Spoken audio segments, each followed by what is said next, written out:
enforcement is running. Where's Martin? Great meeting, guys. And it's here, so it's the first time. Oh. We're in significant embarrassment. Hey, let's see here. You can't do it. I'll say no.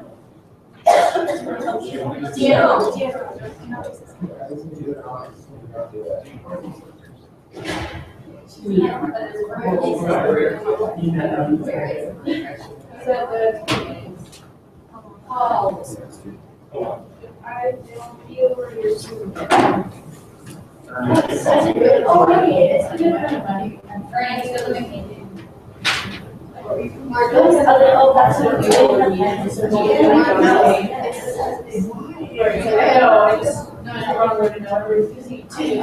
That's cool. Calm down.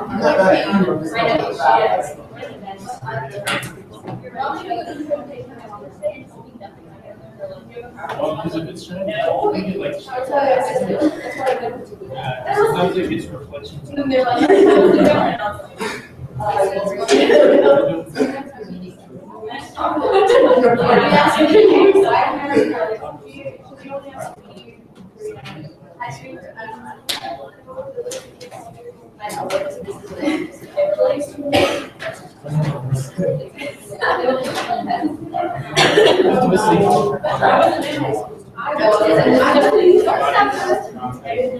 That's Saturday. Yeah. Yeah, I've been ready.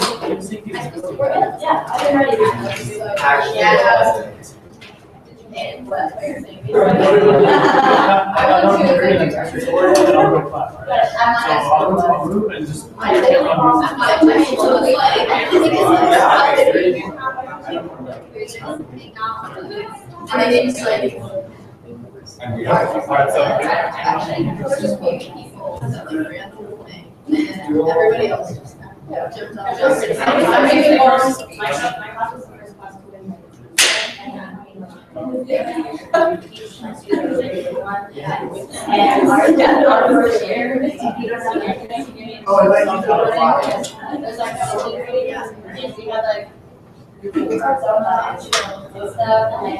Next year was super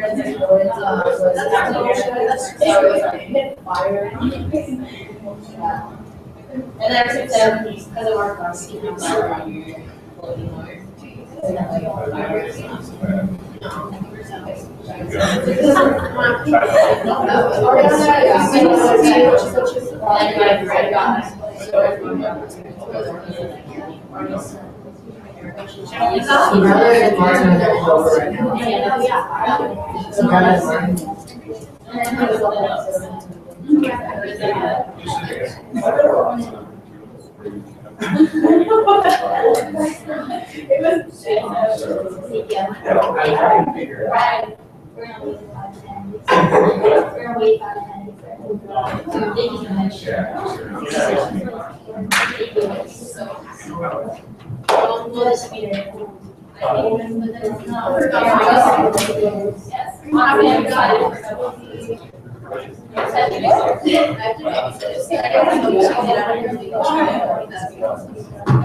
Or change position before change. So, yeah.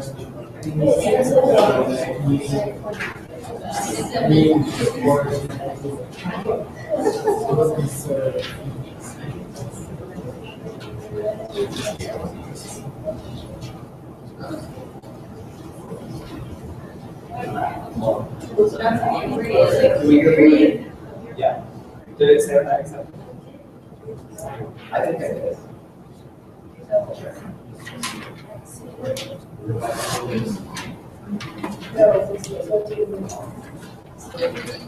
Check out that. But, yeah, I know. What's the document that I never volunteered for this today? At least is I was USGD side of the and then so we're gonna ask us yeah, and everything.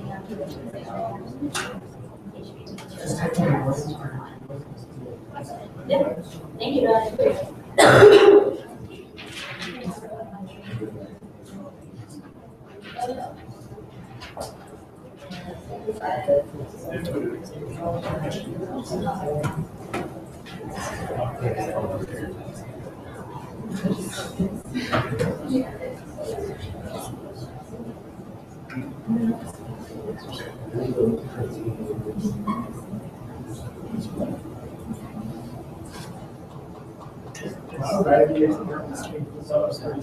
Sorry, guys.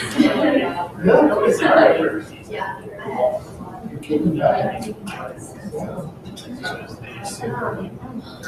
have a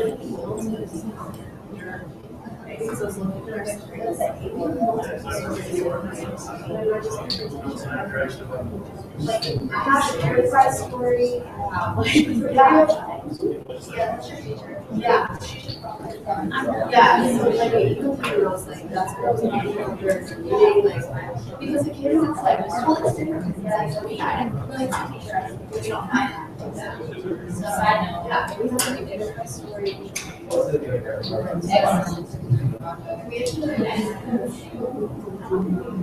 I think we could watch the lot is very good. Yeah.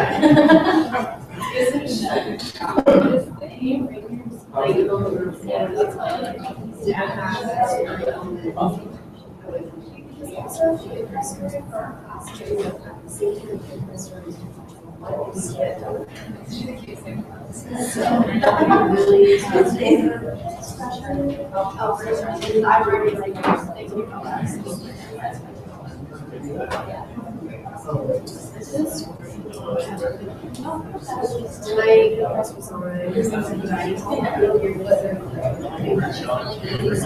like, some students and they closed. I'm not doing it now. So my name was I'm not giving away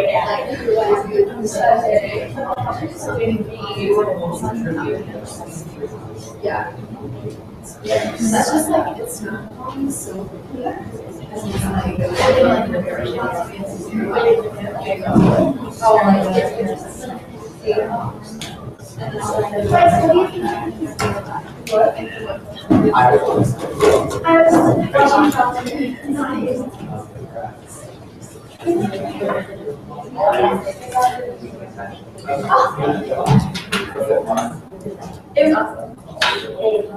I mean, I was bored. Yeah.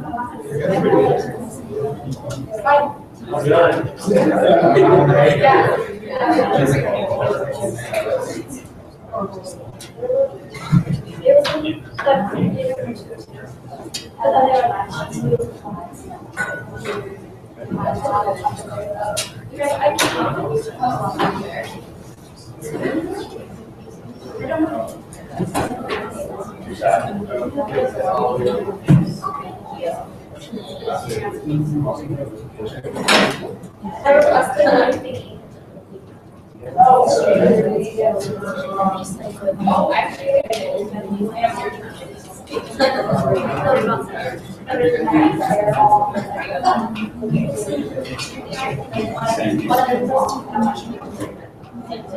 looks like it's your children. Hi, baby.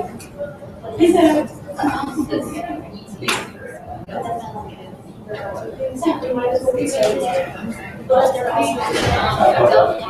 think I had no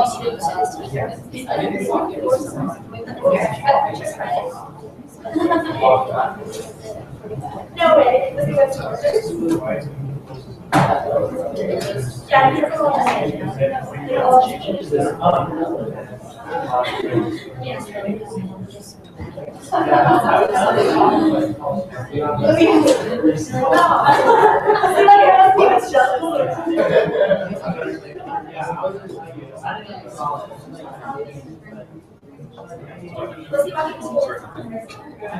Was he watching?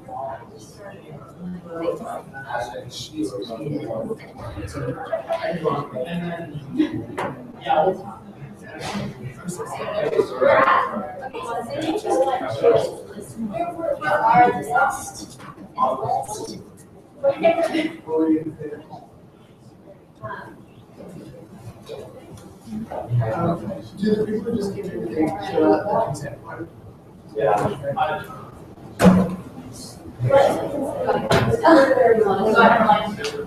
You guys have another consent? I think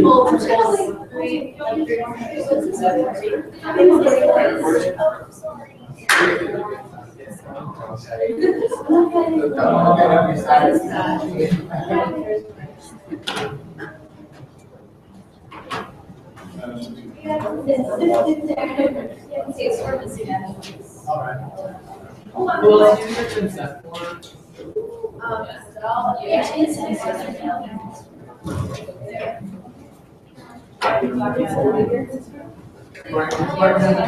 Thank you.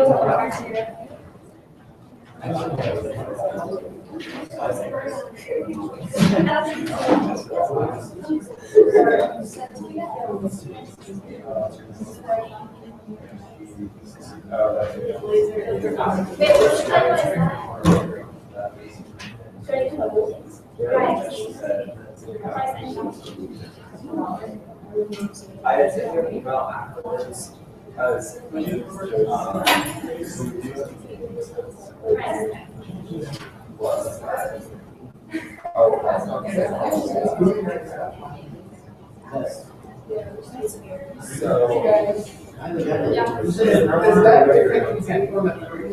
think it should be the same, there's just different font, right? Because we ran out of the They're the same thing, we just ran out of the other one.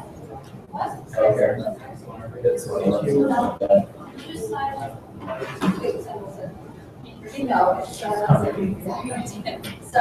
Yeah, so these forgot to take out the production one more, just sign on. it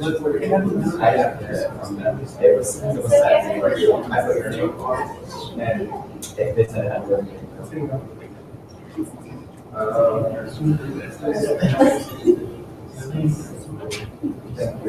do you that email?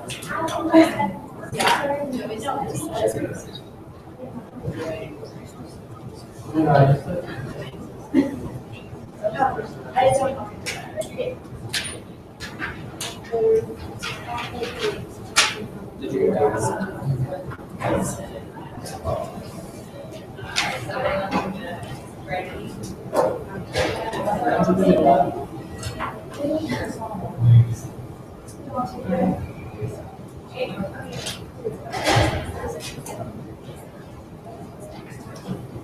All right, we're going to call this meeting to order at 3:14 p.m. We'll start with roll call. Okay, so Karina and Ryan are still not being made. Then Kat, Here. Marcus,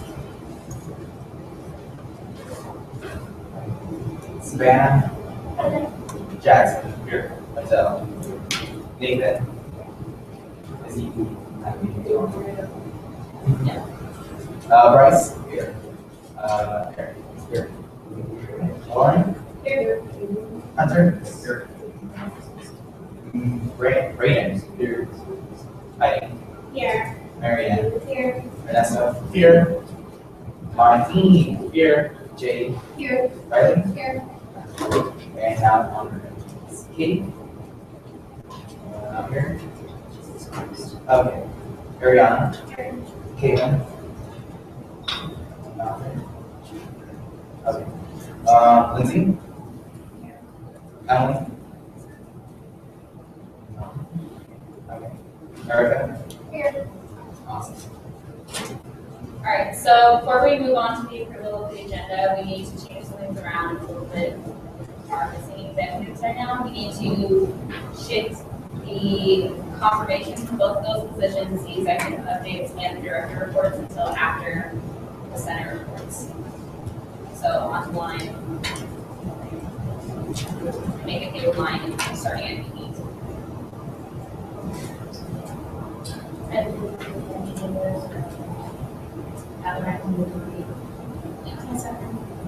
We'll do this.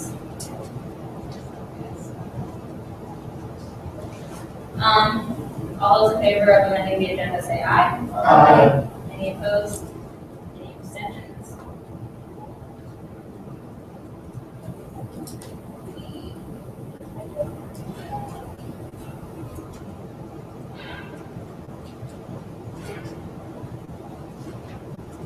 Sorry.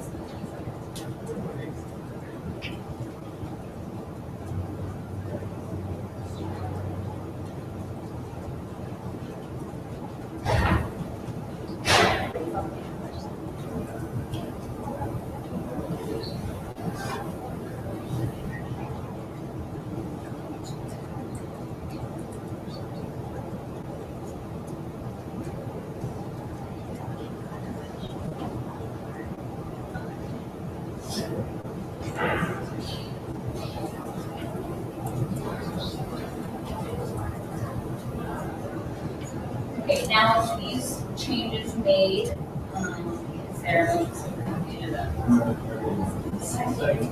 All in favor of approving the agenda, say aye. Aye. Any opposed? Any abstentions? Okay.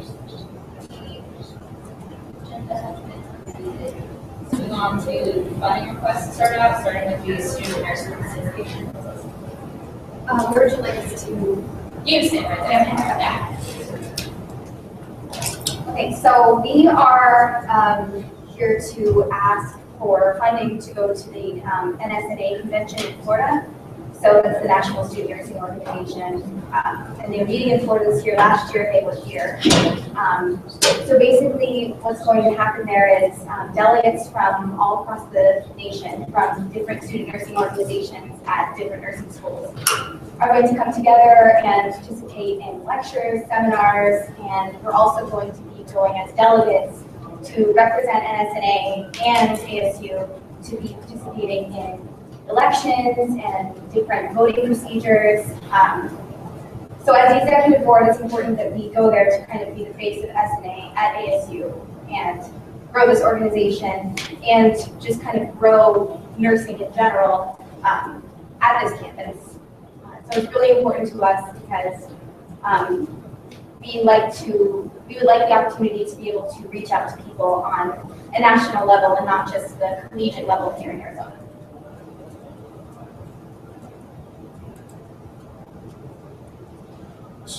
So I noticed on your funding request, you're requesting funding for hotels. Yes, as part of the convention, everybody stays in the same hotel. Okay, and the way that funding works with hotels is that they're up for a reimbursement. So that initially your organization have to cover the cost of the hotel on the conference, but then once you return that, you reimburse the amount of money that's over funded. Okay, yeah, What we were approved for. I think that was our understanding of it as well. Okay.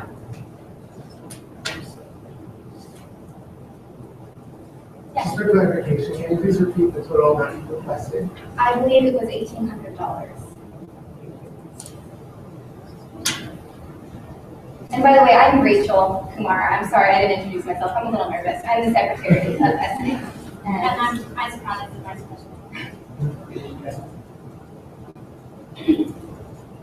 What would you like to get $1,800 to cover?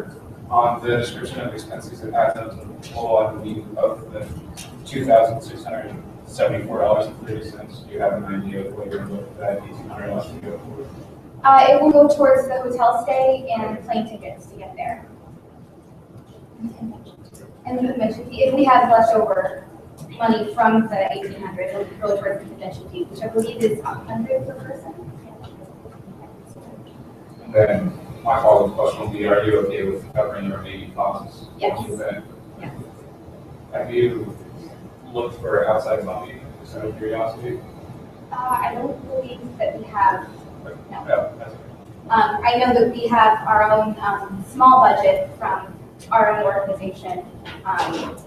So we may be using a portion of that, but, you know, we don't want to take Right. a lot of that away from other people that are involved in our organization. We're also looking to ask Dean Hyde to help us with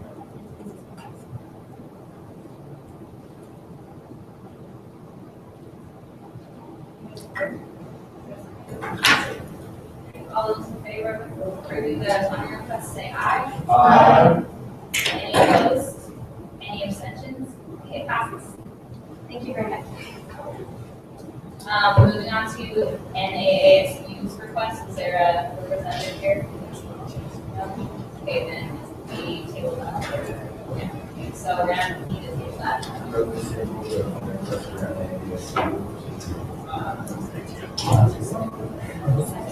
Okay, all those in favor of tabling NAASU's request, say aye. Aye. Any opposed? Any abstentions? Request is tabled. Moving on towards the new agenda will be my report. Most of what I've been working on are the three pieces of legislation that I'm responsible for on the agenda. There's the resolution that deals with the athletics fee, so I pretty much took all the points that we talked about in our talks meeting and put them into a resolution so that we can formally advise Karina on what we think that should be done with the athletics fee. I literally just took like the bullet points of the things we talked about and went down and the document and listed those in the resolution. And then the other two are the legislations regarding HB 2027 and HB 2338 that we'll be discussing. 27 supports these bills, 28 of those. So we'll be talking about those later. That's all I've specifically been working on. There may or may not be a Senate President conference call tomorrow. We haven't heard that logistics, but it's in conversation. So if that happens, we'll definitely update you guys on how that goes. I think that's all I have. And I'm a library center right now, so we just skip on by that. So, College of Senior Residents.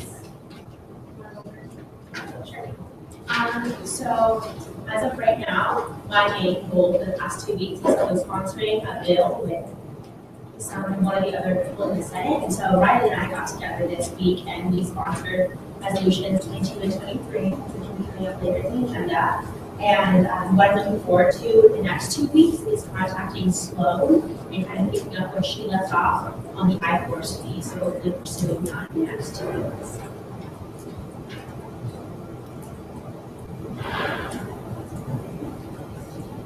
Oh, sorry. So this week we had the day at the Capitol with full experience and getting to meet with some other legislators. And I worked on getting a meeting with Dean Hyde. The first one was canceled because she's super busy now that she has another position that she's in, so she's really difficult to find time for. But I arranged to do that work out for all of us. But I did talk to her in my passing when we saw each other about fees, since that is what we're really concerned about. And so far, there are no foreseeable extra fees on nursing or increases in fees. So that's kind of all we've been doing.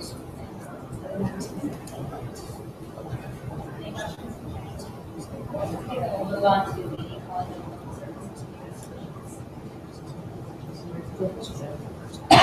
So definitely an eventful week. I also went to the phase 2 day at the Capitol, which was really fun. I was approached by a gentleman named John Davis, who works in alumni. He wants a representative from each of the student governments of the campuses.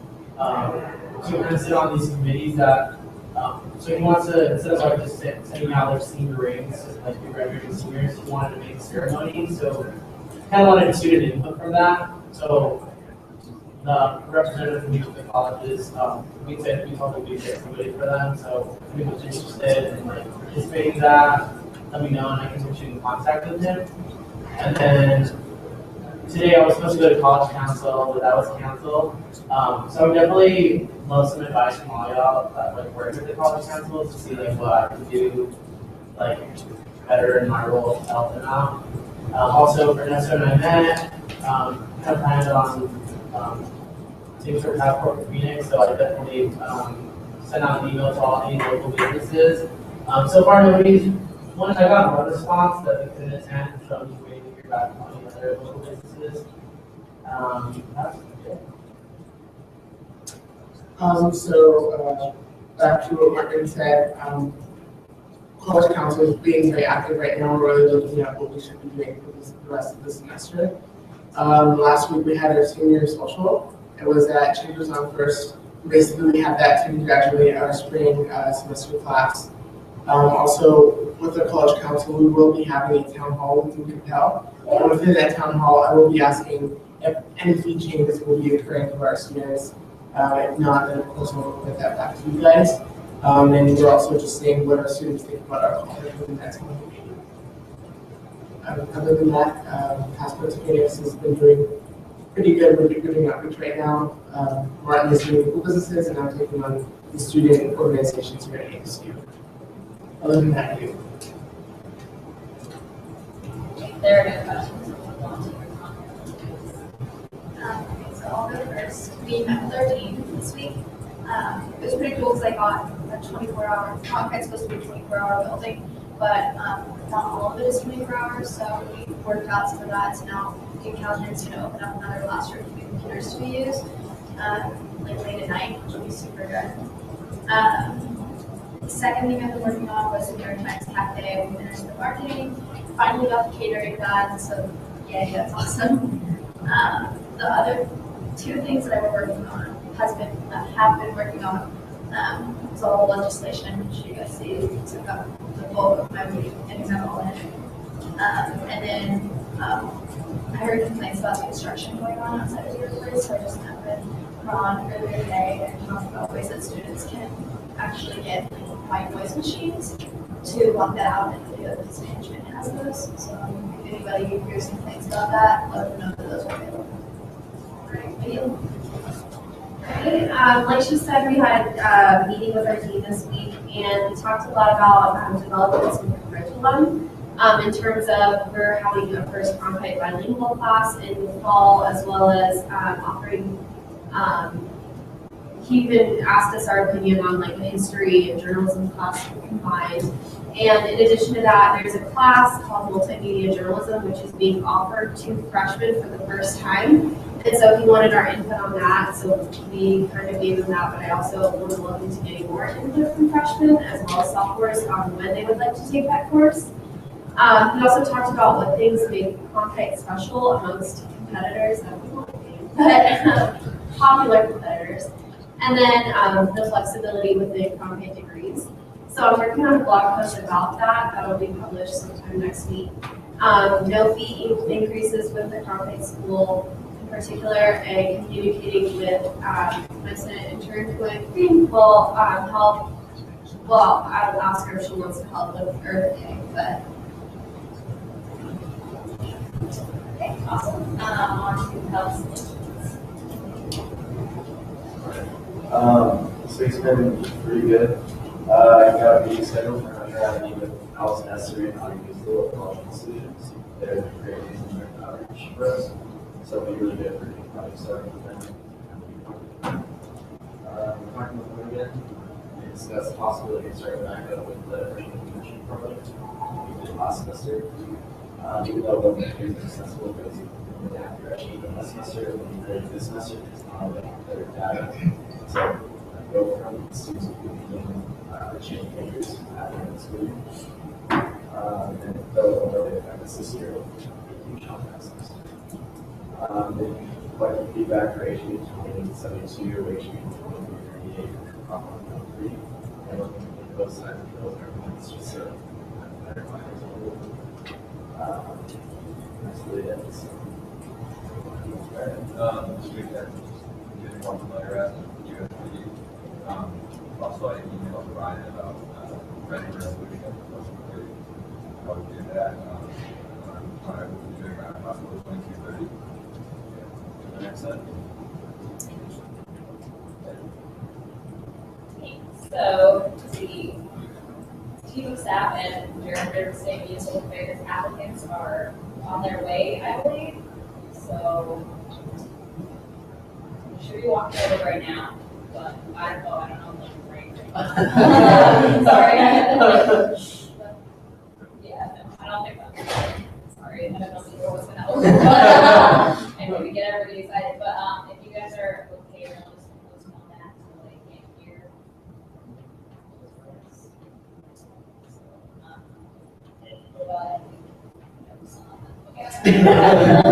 For right now, we can move on to executive updates because our vice president. Okay, so just a couple of quick things. I'm having a base next week to talk about shape structure within the model. So if any of you have any ideas about that, please send that my way or just talk about it. Get your input.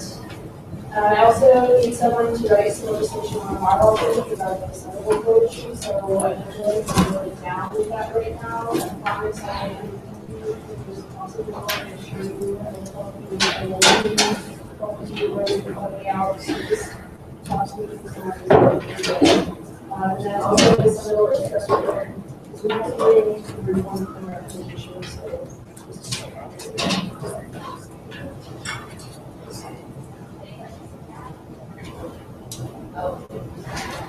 Thank you. I think the first part was the meeting that you're going to. At a meeting with the architect at ASU, we talked about the shape structure of the unit model. So that would be input on that. And then my question, how did the conversation about the shade structure come about? I'm just curious. This has been going on for kind of a long time. It was until last year. And so I've been trying to work with the base architect in first classes. So we really put some time down.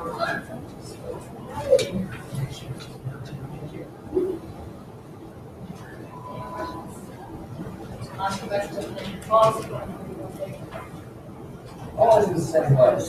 Moving on today. All right. So, we are also back from the board of Regents meeting. We'll discuss that more in detail with Paul and Nathan, and talk a little bit. Watch out, take this one because it's a little bit strange for the board of Regents meeting. The students and all that gathered today up throughout various campuses. We got to sit up in the loveliness of the board of Regents offices. And we talked a lot about currently what's going on with the state once again, and what will be going on with the ways we can leverage our position. So, a lot of big things are happening right now. Both houses in the state legislature are finishing up their first round of business. So, every bill that's going to move on is basically passing this week. So, for instance, HB 2338, which we should have something slightly on in the future and later this meeting, had its hearing this week. A whole bunch of free speech protection things that have varying degrees went on this week.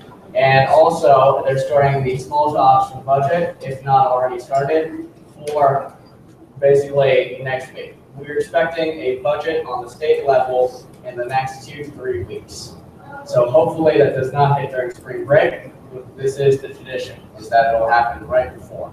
So our final push here, something that Mr. Delgado should help us out with a lot when he comes down here and hopefully gets it confirmed with, is scheduling the meetings with legislators, because the number one way we can impact this is simply volume and repetition, which is that we need more students talking about why we want to see about $32 million in the budget with the support of a residence-based funding model. No performance funding, you're going to hear something about that. That's a whole bunch of numbers and methodology that doesn't work at the moment and never was funded. So we are going simply off of putting the money the state gives us straight to the education of resident students. And for those of you who represent out-of-state and for those who are out-of-state students, know that if the residents are funded, there's less of a pressure for us to be basically taking more and more from the out-of-states to subsidize those in-state students to make sure that works. So, one more thing to kind of just show off in that regard before I break off from the state updates is just that we're going to need people active, and you're going to get a lot of requests on things like request to speak. So this first thing, which is about 3 pages, which I'll pass on when Marianne sit around, is the request to speak list for a House bill that we support, which is commercial paper bill. This is one that we like. It's a little wonky, so there's less people, but this was one when we ended up just requesting everyone on staff who signed up to send in their sponsors. That had about 20 people on it. So in comparison, HB 2338 went up against several organized interests on the self-defense lobby and the gun lobby, essentially. And this one, we didn't ask any of you, so don't worry about that. But this is an example of some of the many other interests that are in the state, which will have varied interest in the budget and other issues. We have 18 pages here where about 200 people signed in for the Guns on Campus bill against what was the procedure for the position of USG Tempe and several other campuses in this state. So please help us spread the word to use this service, get people more signed up for us, and continue to be a part of the different things, because it's us against it's not just us versus our past selves. It's us versus every other interest, whether that be those trying to get more funding into Department of Child Services, those trying to get more funding toward this, those trying to get a tax cut. Those all come from the same pot of money. And so those are not to say that any of those are bad or good, but just that for our interest, we want to make sure that students are heard and not just lost in that because there's only a 5 to 10 of students signed in on a bill. So be aware of that. On the nicer news, thank you for all of those who went out today to the Capitol. It was a very fun event. You got to play with snakes, which is something I never thought I would say. So that's good. As well as we've talked to a lot of legislators about these very issues. That's why the main thing that we have between now and then, because the other issues, such as the statewide student lobbying day, fell through because we do not have the ability to get a reservation until about March 14th on the state lawn, which would mean that we'd probably be either right at the budget or like the budget would be gone. So we're going to be pushing that for next year to make sure that that goes on. In regards to some of our other issues, Nathan will speak to you about the I-Course fee and how we're pushing on that.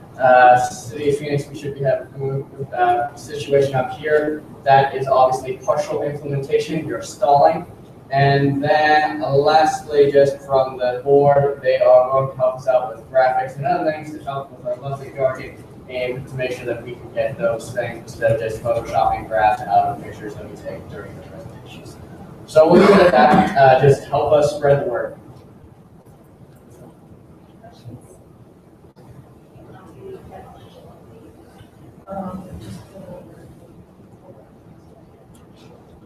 Oh, it's the only real quick update I don't think as far as the athletics, kind of here, I'm trying to find it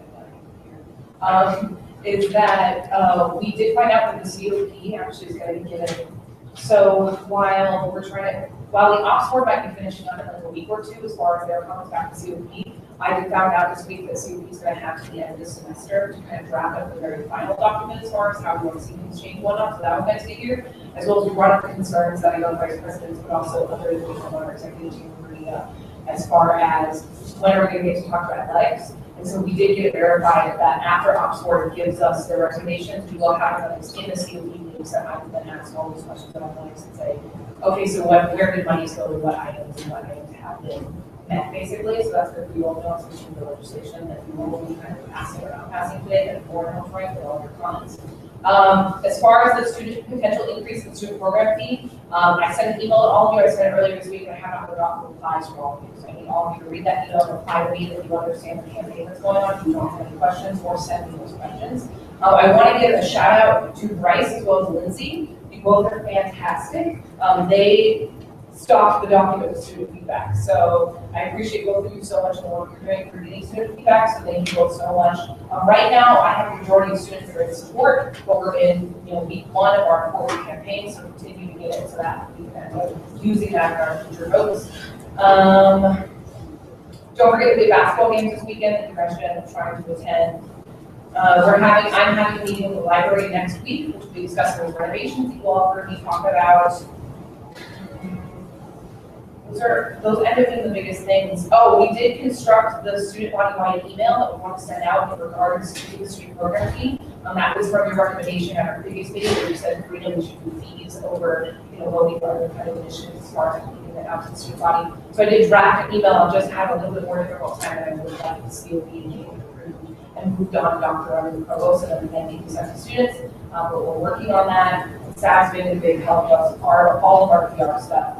If you haven't seen it, we have the videos, so please use that video out to the students so they know about it. I attended Students for Affordable Tuitions meeting, as well as Downtown Service Steps meeting this past week and asked for feedback from them regarding the fee, so that was very helpful. We're on RHA's calendar for this Monday, but I have class during that time, so I'm going to end up having to ask some sort of executive board member or possibly a senator that would want to do it to go into RHA's meeting and actually talk on that, just to gather their feedback on it. Also note that next week, we will have our open forum, and so I really would like to see you all there, because that way we're able to hear directly from the students, the feedback they're having regarding the fee, but I also want you to help invite students to our Facebook events, so they know that that's happening, and make sure students are aware that we will be having another one in March, so this will be our first one for that. February 24th, and our next one will be March 5th. So keep those in mind as well. Pretty sure those are my updates, I apologize for those right meetings. So yeah.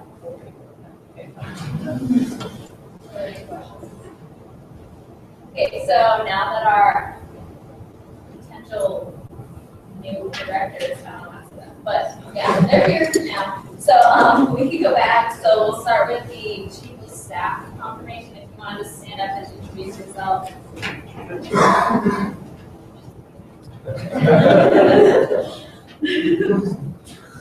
Hi guys, I'm Mark. I actually go to the Tempe campus. I'm majoring in entrepreneurship. I'm really involved. I'm in Greek life. I'm in the American Marketing Association.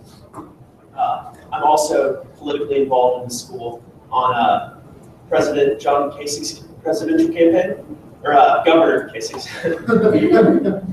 I'm a pretty easygoing guy overall. Good with working with lots of different personalities. I think they're good at bringing people together. At my first school that I went to out in East Tennessee, Lee University, a small private school, I was involved in the Student Involvement Council within their form of student government called Student Leadership Council. So I have prior experience. I'm really looking forward to getting to know all of you. And yeah, that's pretty much it. So vote for me. Do you guys have any questions? Oh, yeah. Are you currently taking any classes here with your company?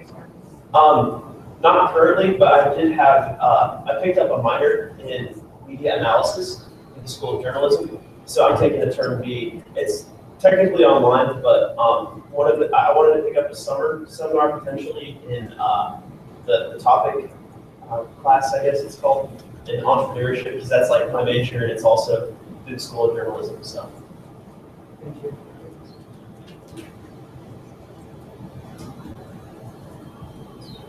What else?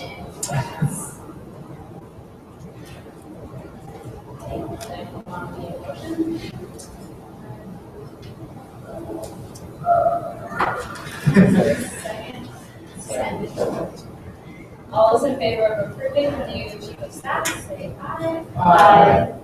Any opposed? Any abstentions? Awesome. Okay, congratulations.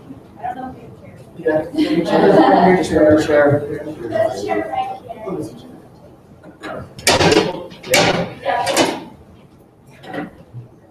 Okay, and now we can move on to the potential director of state and municipal affairs. My name is Nesta Delgado. I am from South Mississippi. I have been involved in school government and state government for the past 5 to 6 years. I'm a student body president, and I was a researcher for a state representative back home. Actually, the youngest African American ever elected to U.S. history. Like that. And I love the way government works, and I think this position especially would fit me because I'm really good with talking to like adults, I guess. So I feel like whatever y'all would need me to relay on to them, I feel like I do a fantastic job. So hopefully y'all will vote for me. But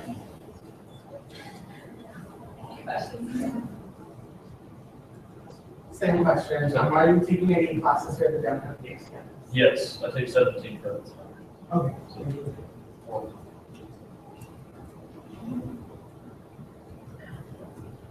Anybody want to motion? Second. Okay, all those in favor of approving our new director of state and municipal affairs, say aye. Aye. Any opposed, any abstentions? Awesome. Congratulations, I can see you. Thank you. Okay.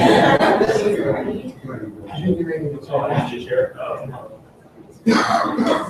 A lot of it. Okay, cool, so now we can move on to director reports. I know our new chief of staff, I don't know if you have any, I don't know where you are either, but do you have any other updates besides? No? No, you're good, okay. All right, so then we'll move on to director of administration. So I have a few updates. So the first one is by next week, Wednesday, I should be finalizing my full purchase on all your stuff. So looking forward to that. Some of it might take time though, just because the t-shirts and full flags and bags. So be patient with me. I had another one that I just forgot. Oh yeah, it was a tweet with Ryan. He asked me if I could tweet Claire, she's from West Campus. She's I don't know what she is, her position. She's okay. Oh, anyways, we just asked her support if we could build like this kind of task force for making we'll fill you in with the whole details about the I-course fee. But basically just asking like a little task force that we can build up with West Campus and also possibly attend. And the whole online social media works, it was kind of impressive. So you guys can all check my Twitter. I'll let you know what my Twitter handle is. And that's pretty cool. So like the whole public can see and all that stuff. Oh yeah, and bringing it back to the t-shirts, if you need to have a large t-shirt or a large size, visit me real quick after the meeting. I think we might have someone in the office and bring in check for you. Other than that, that should finalize my updates.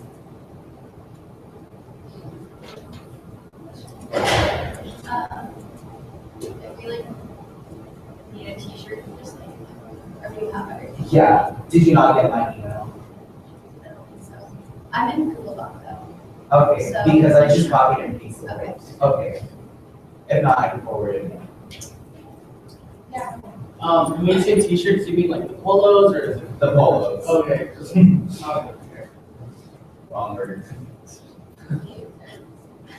Okay, other questions? We will move on to the director of relations. Hello, everyone. How's it going? Great. Okay, so a lot of things on my radar. Thanks for all the executive board members and new senators for turning their blog post. Senate, your next blog post is due next Friday. New senators, I'm gonna kind of leave that to you, I think, if you want to turn yours in next Friday, or if I want to keep you on the keyboard round. So I'll send out an email with my final decision on that. And then new people, I'll send you an email briefing you on kind of like my policies on marketing. Get briefed on that. I also still need interns. Right now we're talking about how we want to get a Snapchat going, but I cannot do it by myself. So if we can really push getting an intern for me, whether it's like a graphic designer, social media, as long as I have some other person helping me out, that we can start to grow a little bit more. I've also been working a lot on marketing. We have 2 Facebook events, so make sure you invite your friends to those. Also, the state press published an opinion article about parking and transit, how parking is super expensive. So we were gonna hopefully work with Marianne and our other parking and transit board representative on crafting a response to send back to the state press and saying that, you know, these parking transfers that they're getting profit off the parking. And that's why they're so expensive.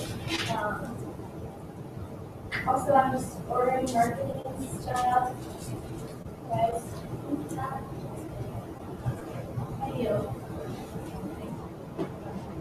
So for the graphic designer, I have a contract. So would you want an intern who's a graphic designer, or would it be a paid?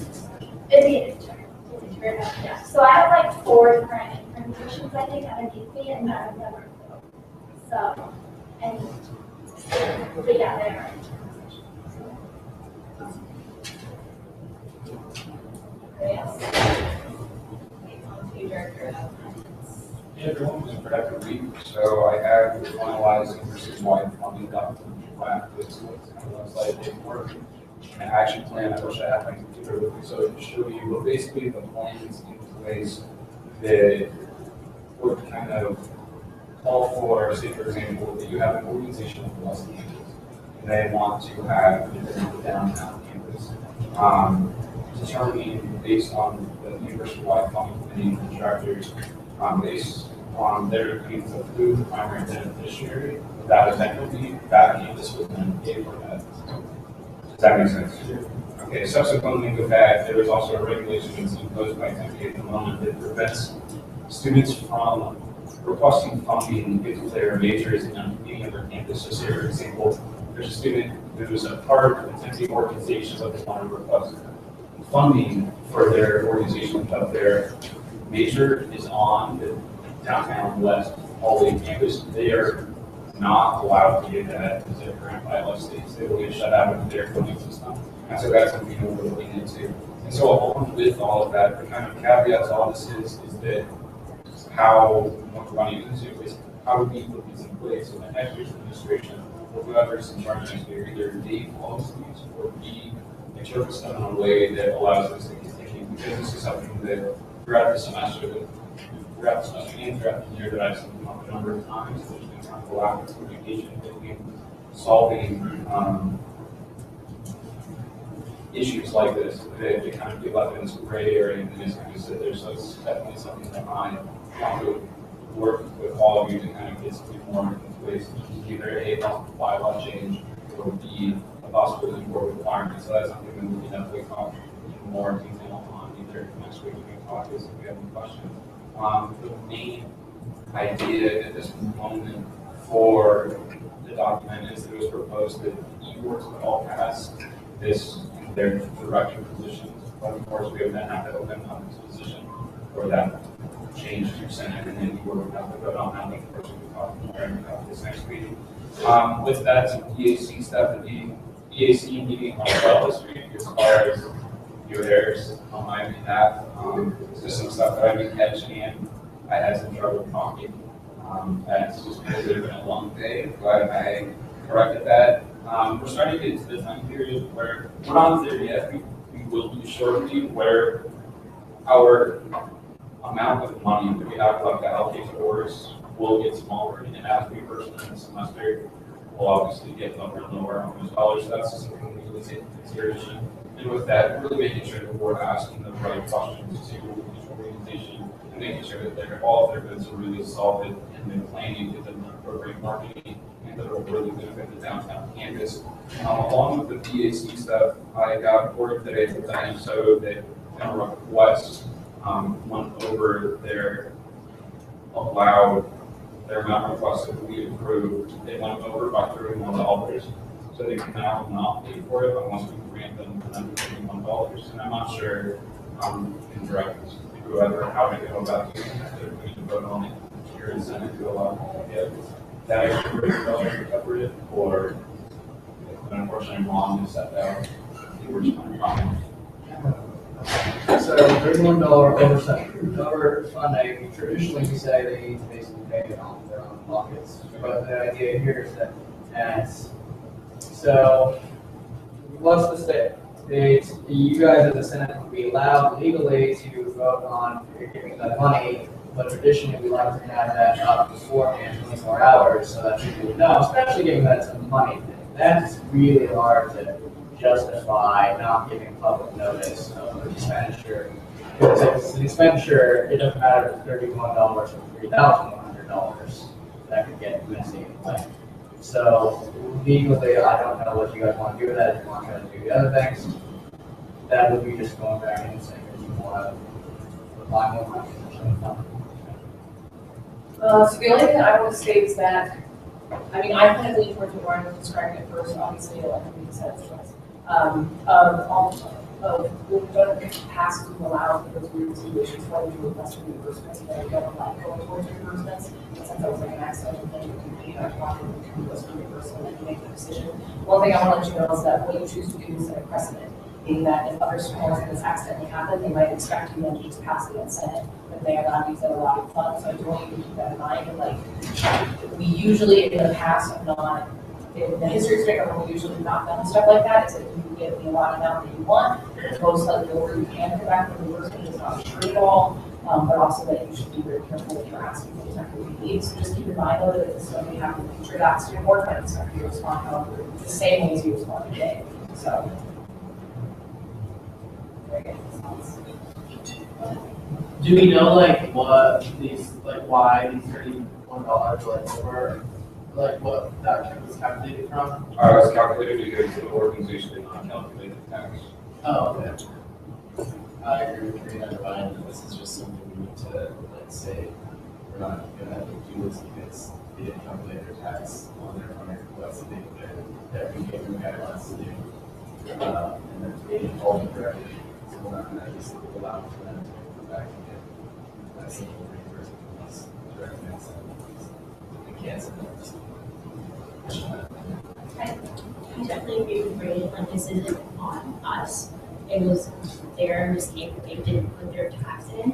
It would have been different if we had like something wrong in like our documents or like we had like a policy or like we made a mistake, but it was their mistake that they didn't put the like, exact dollar amount in there. Maybe not right now for reimbursement, but if they want reimbursement, we can have them come back to the ASC meeting for that. Like that's something we can do. Where is it stated in the form that tax has to be included? It's technically stated, it's implied that you should calculate the amount that you would need in order to cover everything. This is happening before most organizations have got it. This is just one of the circumstances they got, and then they realized that they didn't put it appropriate. Is there any way we can just add that to the form to prevent Yeah. confusion? So is everyone okay with asking them to come back on another BAC cycle? Okay, I heard that way. And then, wrapping up my updates, I created a BAC spreadsheet. Basically a spreadsheet of all allocations, categorizing what we spent, each category, so it's broken down into the clubs on an academic, service, and social level, USGD, and business, PPA. I can send that all to you if you're all interested. And in addition to that, something I'll work closely with the college senators on his desk and undergraduate office. So, for example, that's any high level college literacy organizations. And again, there is no set precedent for any bylaw because Bree and I talked about this, that we don't really want our UC to have a lot of restrictions. We've been really open on that. But it's definitely something to consider and something I can have more conversations with. Yeah, I would greatly appreciate that because some college councils do have grants and separate funding that can go towards their organizations under their college. So that could possibly be specified on the funding request or maybe like an introduction to it or something. So they can, so then we don't, so when we ask that question, like, have you gotten any outside support or have you proceeded to do that? They can say, yes, I actually went to Cronkite College Council and I did get extra funds. One, to see if our senators and their council was doing a good job on that, and two, just to make sure that that money is being dispersed to that council. The other thing we talked about too is that it would be helpful if all the senators ask their teams what is available to students within each college, so that we're aware if there are pathways, because we also don't want to accidentally say, oh, I can go to your college and actually college conference and stuff, and then also catch you there too, as far as what additional is needed support. So we can all ask some questions. And then just to conclude, hopefully we can discuss some websites of that, so I'll use them this week.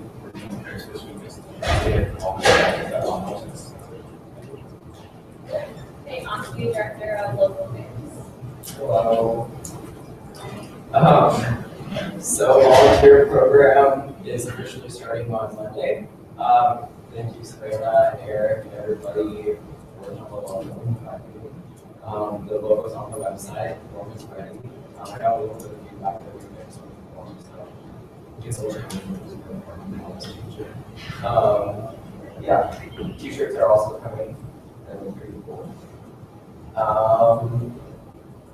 New York Times Cafe is Monday.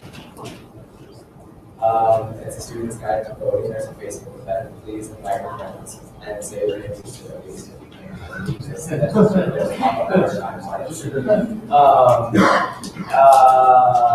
say? Oh, I was going to say that there will be food also. So. Also, I'll be sending out the volunteer sheets. We don't need that many people to help, but I'll be sending it out after this meeting. So please sign up if you're available. It'll be between 5 and 7 on Monday. Passport is still coming along. T-shirts, everything. All the major things have been ordered. Now we're like on the marketing part and kind of figuring out the smaller details.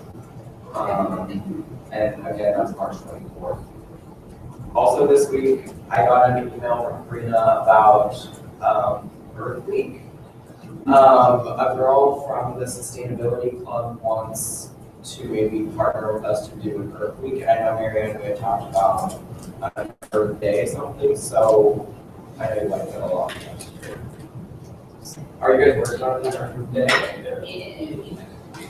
So yeah, the External Affairs Committee has taken an Earth Day market event that we're doing. Okay. It happened last year, so we're continuing that. So maybe we can possibly see if partnering up with that and making just a bigger event.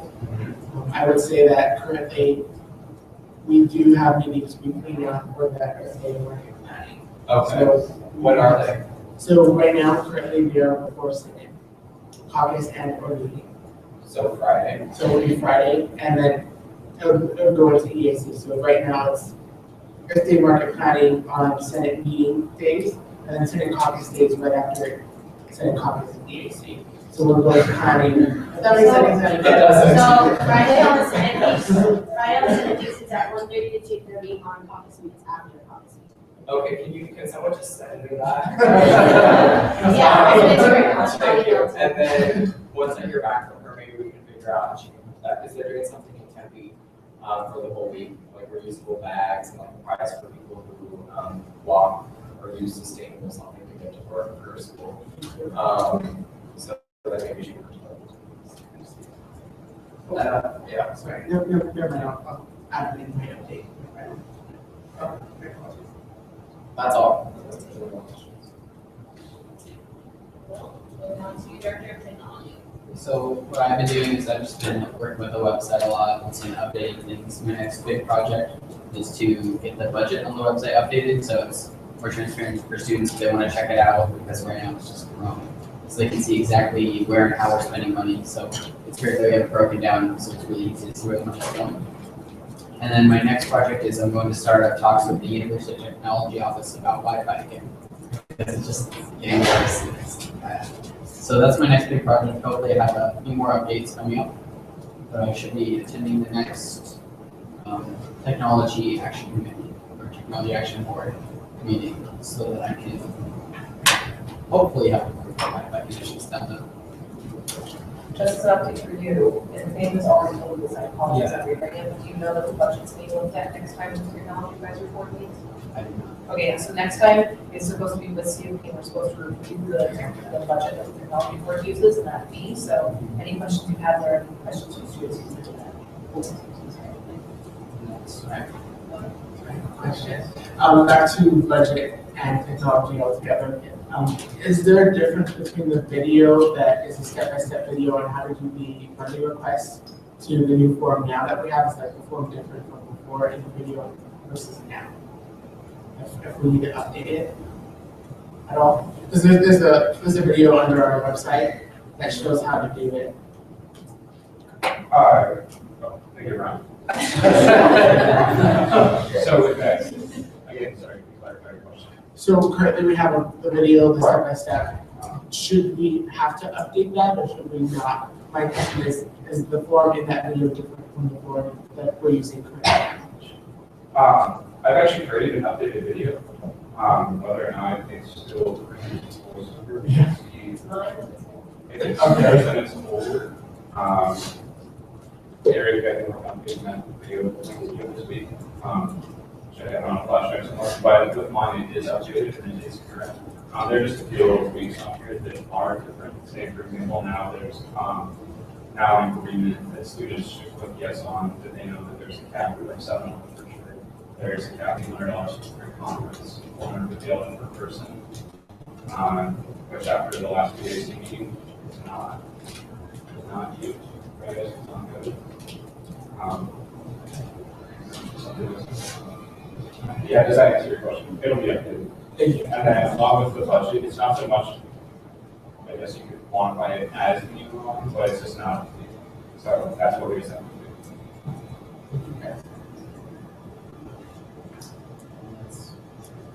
Okay, University Affairs. Happy Friday, everybody. So as was mentioned, I'm going to start with the I-course fee. Yesterday, Ryan had a great idea to reach out to Hugh Pollinger, who is the chair of the Student Faculty Policy Committee. And he shot back an email right away that said they were actually discussing the I-course fee today. So many of you got a message about possibly meeting up with me because I thought it might be something interesting. You all might be interested in attending. So big thanks to Ryan and Deb and Martin for coming. And those of you that couldn't, I understand you love class and everything going on. So what I told to Dr. Hollinger, it was what we have going on, how we passed Senate Resolution 11, and what we're trying to do with our own investigation. And in the meeting, he told us that what we should do is connect with all of the other campuses right now and create a task force. So once we start those conversations, we set out our own timeline to start that immediately so that we can get ready by fall to have that set up. So it means we won't be a part of that task force, but hopefully the incoming cabinet, or maybe you all that are going to continue on with USGD next semester, could be a part of that. And then once those task forces are put together, they would have somebody from the University Senate sit on that task force as well. And then we can all work together in those meetings. Question, would that be the raise or lower the hours? So a good question. What it is we're making sure that students are being charged correctly. There's been cases where, since April sets the policy of our I-course fee, we shouldn't have to pay extra for supplemental things. But it's been happening where you have your regular $50 I-course fee, and then students are paying another $100 on top of that for other software to utilize in class. And so what we need to do in that time is find out how often does it differ between our campus and other campuses. Does it go along with credit hours, depending on how you take it per class? So there's a lot of investigation work that we need to do and have other task forces as well. So the funding goes to like the software, or do we not really know? So that's a big question. There is a lot that goes into it because it's time for the professor, because there's no in-class setting, right? So it's time for that professor, but there's time for the software. Maybe there's a purchase that had to take place for us to use that software. There's a lot that goes into it, and I'm not sure exactly how it all gets utilized. But what the investigation is in hopes to find out exactly how all that's going to go on to. Right. Any questions on that? Any other ones? Okay. So another thing that I'm working on right now is reuniting the mass email list that we had. And this was another idea that Ryan and I spoke about yesterday. We were going to use it kind of to see, it was using the MailChimp software, which could like track how many people are looking at it, opening it, and actually engaging with this email. So we're hoping to use that same list that we had before for request to speak. So we could reach like, I think we had 250 students on this list, or is it more than that? We haven't messed with it for a while. So if we can do that, let them know that we have this request to speak app that's available to them. We can interact and see if they're interested in helping us with the tuition, if they're interested in actually having a board certificate capital. We're going to do the same thing where we can sign them up at the capital for them, and then in hopes that maybe, as Ryan showed today with the HB 238, that we, can have our numbers then grow from there. And then one other short update, it kind of goes along with what Abdel was saying with the hashtags and kind of communicating via social media. President Klein from A-Board mentioned that her Twitter feed has been boring in a sense. She actually used those words. But she's been updating us all about the tuition, what's going on in the Capitol. And if we ourselves like help spread her message of what's going on, she's been using the hashtag Fund AZ Students. You know, that's really going to help our cause as well, attaching ourselves to ABLE or President Trump. And if there are no other questions, I yield my time. Director of Savings, Welfare, do you have anything? Oh, yeah, so there was a sign-up sheet that I sent to all of y'all. 3 people have filled it out yet, y'all signed it, I really appreciate it. Also, like you said, we just went for Board of Regents, that went really well. She had a lot of talking to us. If we ever have any issues regarding that, she was very open to us contacting her. She was deal with it well. All right, good. Done with updates. Now we can move on to Senate Resolution 22.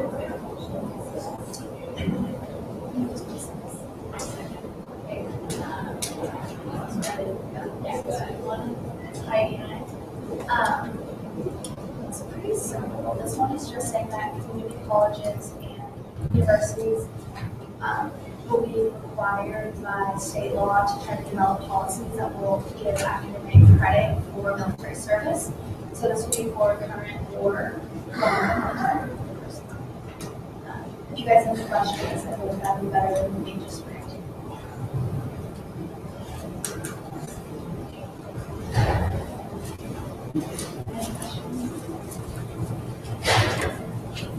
So like what sort of credit will that cover? Like the first college?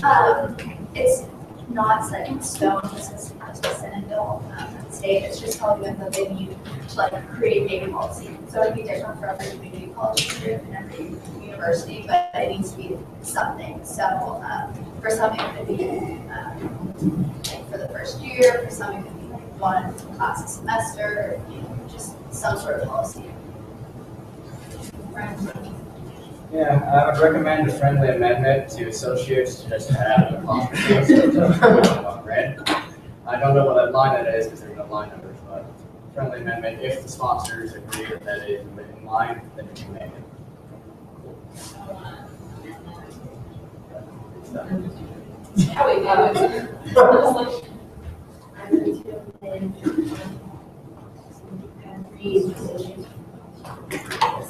Second. All in favor of adding the apostrophe, say aye. Aye. Any opposed? Accepted. All right.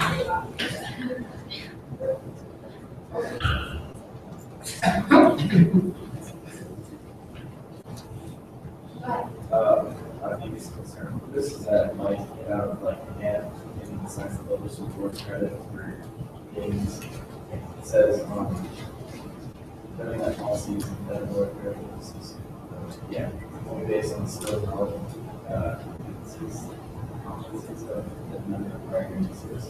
But that can get kind of taken in a weird way where someone who's learning his house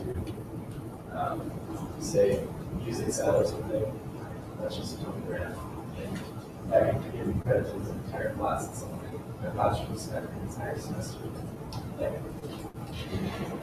I just feel like reward them for service investments, you know, but someone who just goes military in order to get that credit to a way easier way than someone who's actually paying for it doing this.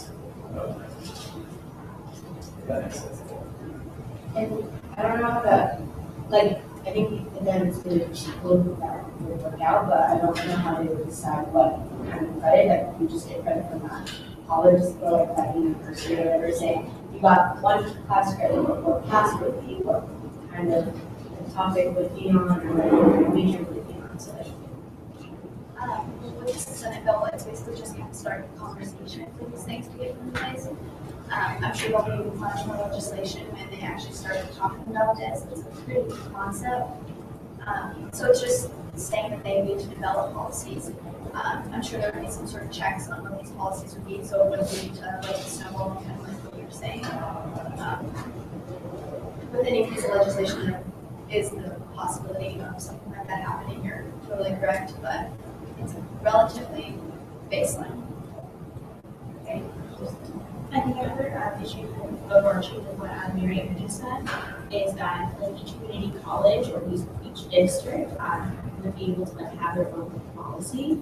So if somebody transferred from like MCC to SCC, with their like credits that they got in MCC still like transfer, and then how that work with different state. I mean, I think that that's kind of an irrelevant issue, just like transferring from community college. Like, if I transfer to UT right now, my ASU credits might not transfer. So, like, it's not really any different from just a normal academic credit and one of these credits. They're different policies, so it's Yeah, I kind of what you're doing. It's not very.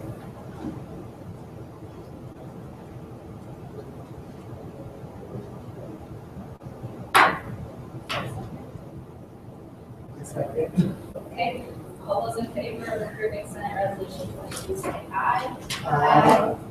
Any opposed? Any abstentions? 52. Okay, so still passes, so Senate Resolution 22.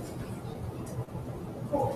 So we can move on to Senate Resolution 23.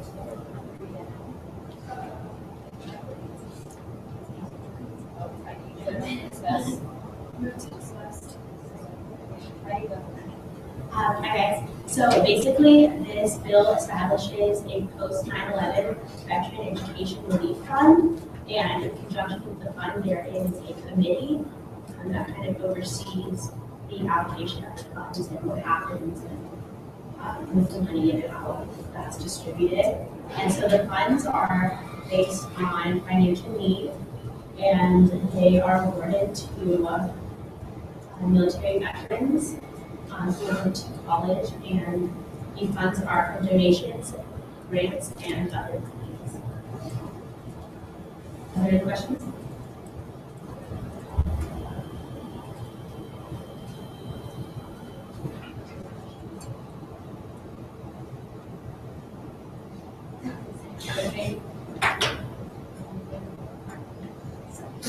Okay, all those in favor of Senate Resolution 23, say aye. Aye. Any opposed? Any abstentions? Great, 23 also passes. Sorry. Okay, on to Senate Resolution 24, is there a motion to discuss? I think we have this. No, so, I was making out with Kate, who was not here, but, it's basically just trying to postpone implementation of more metered parking. So right now, they're wanting to put up more metered parking, between North Fillmore and Spark from 7 to 7. So a lot of people have been complaining about how much metered parking there is, and there's not that much student parking. So we want to be able to postpone this until we can have a better plan for parking, basically. I have a quick question. So when students pay for metered parking, where do the profits go? The city. Yeah, so the city, we try to do, this is the city trying to put up metered parking. Okay. Yeah. And the problem with the meters that a lot of people are having is that they only work for 2 hours at a time. So we want to postpone the implementation of those meters, maybe have longer meters or like ASU meters, maybe just something that's not right to the city of Phoenix. Just a question, where did you get the number of students on the waiting list? Caitlin gave me that number, she's been doing research on it all semester. Brian might have the site on that, but. Parking and transit. Is it ASU meters? Are there any ASU meters currently in place? Tennessee campus. And he hasn't. So maybe if we leave some posts down here. Yeah. And can someone please clarify what an ASU meter is, please? So essentially, we operate parking services on all 4 campuses, specifically with the situation on visitor parking lots. Wherever you pay a visitor parking lot, that is a form of meter, essentially. It's a pay-go station. So how you define meters also depends on who the answer to this. If we're talking about point meters, not so much, but there are some on the temporary area. It depends, honestly, who runs those. If it's pay mobile, for instance, it is No, if it's pay mobile out of the city, I think, and if it's Tango, or it's something like Park Mobile or something like that, is the issue. We have two different. There's like an app that you can use, and it uses geofencing for the ASU parking lot, and then you can choose that lot that you're parked in and pay. Those are often like longer hours, okay, for that, right? You can have it for up to like 4 or 5 hours. And it's free on the weekends there. More convenient, essentially. Yeah, it's like when you use a meter, because a lot of our students park that way because it's free parking right now. But they're taking the meters to kind of, like, that was kind of spearheaded by the Roosevelt. And they wanted all students to kind of parking over there, and they're parking time, so they're putting those meters to kind of help traffic out all the students in there. But kind of like our argument with you is like that students kind of bring a lot of the business there, and their argument is that they're taking all the parking lot for business to come in, so it's kind of. And you guys mentioned Tango or whatever part of these. I noticed there's a few here downtown. Those aren't ASU meters, or are those ASU meters? Those aren't the issue, those are the cities using that up as well. Okay. Like right now, downtown kind of only parking is like the actual building parkings that we have that we use for our actual permits. And the rest of it is also. I'm just gonna make a quick comment and say that these meters are already being put up. So all this discussion about like different kinds of meters, that are in it, as I will say. So talk about them if you want to, but it's like, Yeah, so it's just to postpone it. Yeah. So that we can have My motion can be instructed to Riley Ryan or Brooklyn on here for on all the offsite ASU parking locations that are in the downtown area. Oh, no, there's a waiting list for all of them, right? Or specifically in Kennedy and there's a there's a PowerPoint on the Google Drive. That's okay. I can send it out to you guys if you want. You can post it, but it'll give like all of the information about our game. Okay, so since the meters are already being built, this would just postpone the use of the meters. nothing guaranteed, as with any resolution we're gonna pass. But it would say that we would like for it to be used.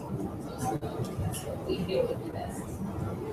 Just gives us ground to stand on if like Ryan and Caitlin wanted to take it to talk to the city, say that we don't support them here. All those in favor of passing Senate Resolution 24, say aye. Aye. Any opposed? Any abstentions?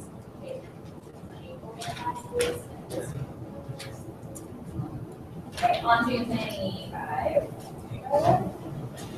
Is there a motion to discuss? Okay, I believe Brad. Okay, so basically this is just composition of the mandatory small and cooperative services that we talked through you. I don't name it in this one because I want to be more like broad and cover everything, but that's the one that I feel like ASU is having the most issues with right now. I've had a few student complaints about it. The library doesn't offer any technology that students can go take these online proctored tests on, except for on their own computers. It has to have a webcam and a microphone and like stuff, Adobe Flash and one other thing. It just has to be like certain software, and like a lot of computers in the library don't have that, so they would have to take it on their personal computer. Yeah, if you have any questions, feel free to ask.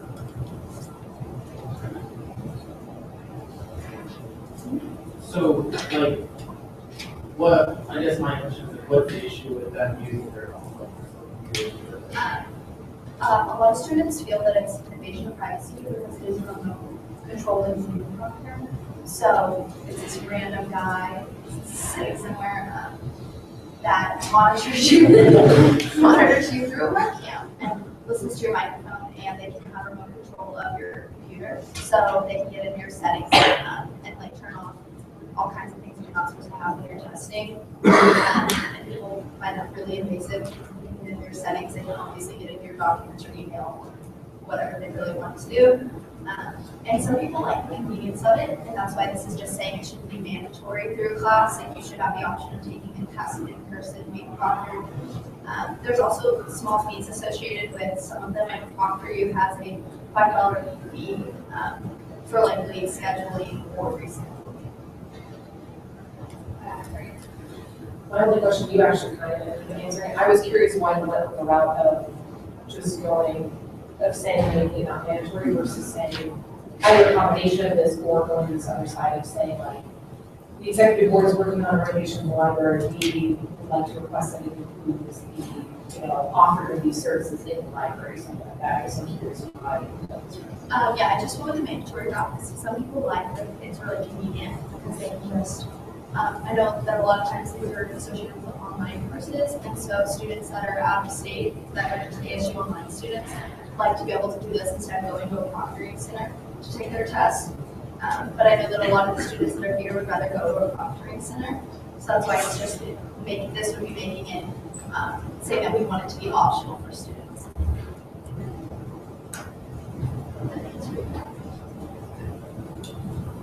I'd also like to say, for those who will be looking into iCourse, this is something to look into as well. Like Riley said, that there may be an additional fee that students have to pay out of pocket, possibly the iCourse fee can cover it. Yeah, right now it's $20 a test. ASU just started this semester paying for it. So like the testing fee is paid for, but the additional fees are not paid for. So the iCourse fee does cover the initial cost, but the other fees are covered.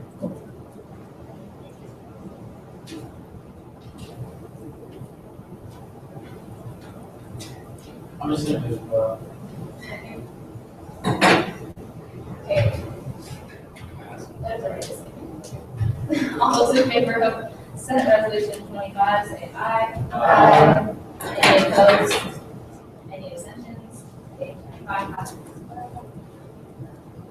And on to Senate Resolution 26, there we discuss. Okay, this one's me. It's in response to the athletics fee. It's a recommendation that Karina can take with her to the council president and the board of the long name that I don't know off the top of my head. But so basically, from what we talked about in the Cox meeting, it says that we're peaceful with renewing the athletics fee as long as some of these points are looked at. I'm not going to read all of them because they're like a keyboard, but it's all there. If you guys want to look at all the noting statements or the things that we kind of question, and the resolution just asks that this be addressed, whether it's additional information given or it's just like a simple yes or no, like did this happen, or did it, something like that. So just asking, so it's giving Karina things to ask for us so that she can provide this information in the official vote. So yeah, I was confused by the fact that we just, the noted clauses all state just factors that are in that contract. Is there no, or are there no conditions that need to be met for your support of the resolution or of the renewal? Because right now, this reads as basically just, we support the renewal, just these things exist. Yeah, it says only the aforementioned items are thoroughly addressed.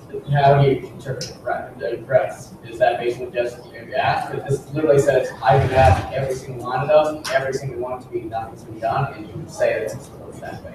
We discussed this, but we didn't know how exactly to go through, like, the specific qualifications for every item. So there's no objectives here that the Senate wants to see addressed, because right now this reads as no objectives need to be met for our support. This is just simply that these things exist, that we have questions on these things, but we're okay with it. Because if you wanted to address that, you would want to amend something to say that this doesn't exist, or that if this doesn't get met, we're not going to support this. Right now, there's nothing on this, it's a blank check. So basically, I think what we're saying is that all of these need to be met for us to support this, but we didn't know how to phrase that, so we thought that the last time we covered that. Right, I'll be back to lunch and start going back to this. So, what I ask you is, for what you want want it to say, well, okay, you want to say what you think it should say for the comments, or early address internet. If that's what you mean, because just I don't know what you mean, that's my clarification. Right now, thoroughly addressed, you simply mean if you ask a question, you got an answer. You might not like that answer, but you got that answer.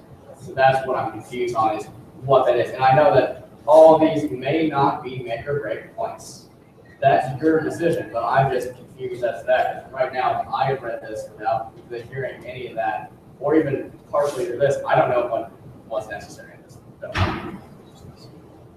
Okay, so for you all to know, I definitely read through this and I took it as I have to get these actually addressed, not just physically ask them, and then what is this relationship this year. If you guys want, you could potentially change the last line to something like met within a reasonable timeline, met within X amount of years, something if you wanted to say something more than that, met and all answers brought back to send on president. You guys can add any of that stuff, but I felt like I understood what you wanted meant by the last line. If you could make changes to the last line, it might help clarify all the other items that you put there as far as what you expect to be addressed.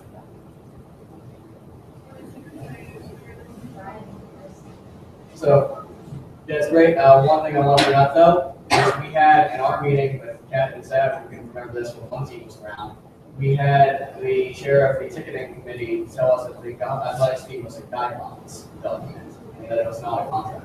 So my only concern is that might be once again what downtown believes, but in the grand scheme of things, I would probably recommend having stronger language, because this past document has not been interpreted as a contract. It did not be interpreted as amendment was needed to be met. Even when they were going back to council presidents for further interpretation, they believed that it was flexible. So if you believe that all of this is flexible, that's perfectly fine. But that's what we're leaving room for interpretation. What would you suggest we implement? So, I mean, you gotta remember this is my bias again. I'm not particularly that much, so you gotta take that with a very good grain of salt. Now, with that, I would suggest that there were things that you thought were necessary, very basically either amended to say that certain lines are, noting that certain lines are lacking things, and then it might be a little sensible to address, or you might just even need, honestly, you might just need contractual language at the bottom that you have to organize it, depending on if all of this is necessary for your stuff or some of it's negotiable. Yeah, I guess that's what you tell me. I read this at first, that basically all this is necessary. You're saying that. Basically, you all were reading this in contract. You're saying every single item needs to be met, the reasonable amount of time that needs to be started to be met because of the way, because I feel like actually if we're saying some are a little bit more negotiable and there's needs more guidelines, when we're saying, no, this is a contract that the student body has signed previously, we need to adhere to. I think honestly, it'll end up being appropriate if we add something that's stricter to the bottom lines. That then applies because we put all aforementioned aspects of this, all aforementioned items, meaning everything else in the bill. And as far as the language, I don't actually want to speak it because I want it to be the Senate's choice, but it could allude to some of the things we discussed as far as maybe a little bit stricter. And what do you mean as far as addressing what you expectedly as the person will be at this conversation? I was just reading it and Brandon kind of highlighted it as well. Items that thoroughly address what do we mean by that? Thoroughly address, as in so other people can get another way of basically their own perspective thoroughly addressed. That would be it. Figure out how to change this. I like the idea of because obviously some things we can add someone believe that they know, but at least it's not us. I'm gonna come back and say, what's the middle time? It's not gonna end as far as like specific questions you can bring up. Grant suggested we can say before the next review session, essentially, which is 2 years. And you could always say like, this thing's tricky too in the sense that some items are not gonna be completed by the time the house is meeting, but it should have been started or done partially type thing, so it could be something, a reasonable amount accomplished at the time of final vote, and then completed by which we would kind of So each of these items have a different need, so like some of them need to be completed by next fall, some of them could be started by this date, and like are still being discussed, so if each one is different, it might be helpful like in the categories maybe, of like like 5 of these that we really started, and like these have to be like addressed and completed by this time. You know what I'm saying? Korean needs this recommendation like soon, so we would have to do all of that. If you want to, we can, but. Just so you all are aware of your timelines, I don't want you to feel unnecessary pressure. It's not true. We're technically hold a special session next week. So COP's planning on starting the conversation next week because everybody was gonna end up having it pass through. The everything the recommendation was set, if they're not comfortable passing this, then we can end up pushing it off, just because I have the rest of the semester having these conversations. But I would suggest that if you don't want to do it this week, then hold a special session next week in order to figure it out. The other thing too is make sure that your person will be in this, is your personal company, we're not looking at the project, so you want to document the need, since we're guys talking too. I also agree with Karina in the sense that it should be passed because time is of the essence. But if we do really want to look at it, we can kind of table it and refer to the ACO if you guys would like to. But you still have to consider time in this matter due to the athletics review ability. So also note that no one's stopping you from passing something today and then passing a clarifying bill next week that ends up defining this form. You have that possibility. So if there's something where you are comfortable with a reasonable timeline and then you further ensure what a reasonable timeline is in a future bill in a special session next week, that would suit both of us. Oh, I was just gonna say that if you guys end up doing the clarifying one, you actually probably end up doing that at the review Senate meeting, just because this would give you something to start conversations. And actually, I mainly a list of items that you're particularly concerned about. That's actually what our schools can expect from me, and like, we're gonna come up with a list of the ones that we're really concerned have to be met, so far, not the quality or the quantity that we think our students need from the speed. So I actually really just mainly into this, so you can probably do a clarifying one at your next regular Senate session. I'll let you know if that's changing, but I would probably have a week fine with the schedule, and if you guys end up figuring out more, are there specific deadlines? I know also too, in Lawrence and my conversation, we did discuss whether or not we should put specific deadlines, but I know in Senate caucus, you all have also brought up the general concern of what happened the last time, is people made deadlines, but it wasn't including athletic ops consideration. So it was like students saying, oh, so get done by fall 2014, and didn't know ops restrictions there, so the only thing I want to keep in mind too, and that could be part of the wording, we want athletics ops to review these deadlines as well, but, yeah. So just thought about that too. There's no excuse that you guys don't have the right to call in athletics off and ask why the deadlines were met or what is a reasonable deadline for creating this. You have the power to ask athletics essentially through our ops or through others that is the purview of the SAT. If you not feel constrained to that too, then you can work to try to figure out what athletics things is actually workable.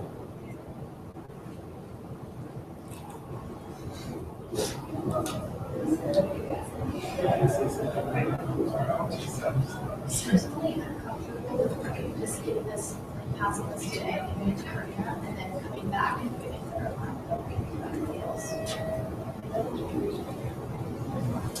I move to clarify Senate Resolution 26.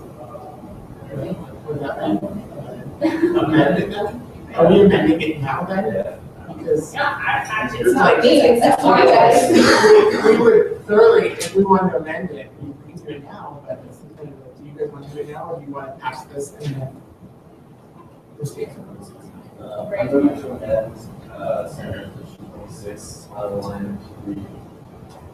Only if the opposition items are met. Okay, all in favor of amending the agenda to read met in a reasonable timeline, say, Senate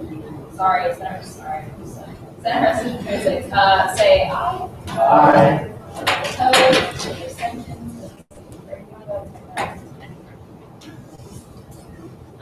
So then with this new for the new amendment? Is there any more discussion? All those in favor of passing Senate Resolution 26, say aye. All those opposed? Any abstentions? Discussion. All right, now we're ready. All right, so on to Senate Resolution 27, is there a motion to discuss? Okay, so this is, y'all know what's coming up. So Senate Resolution 27 expresses a support for House Bills 2027 and House Bills 2338. It has a lot of the same information that was on the survey that you've all seen, a lot of the same information that's been passed around. The different student governments and stuff like that, but as I noted before, as our survey didn't yield a particularly high percentage for or against, it was somewhat in the middle. We figured that we would have different resolutions, 27 and 28, and the one that you guys feel best exemplifies what our campus's beliefs are is the one that's going to pass. So this is 27, and this is in support of those reasons.